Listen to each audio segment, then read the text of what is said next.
पूछते हैं तब बाद में होगी बकरी वाली पूजाई 1 महीने बाद। पहली पूजा शुद्ध होती है, 7-8 मेले पूरी मेले के साथ 10-15 मेले खीरों के साथ।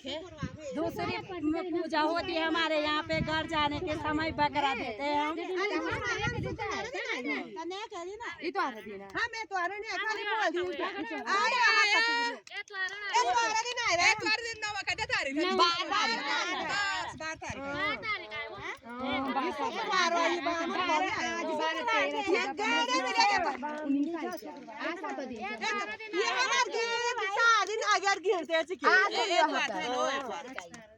हाँ 12 तारीख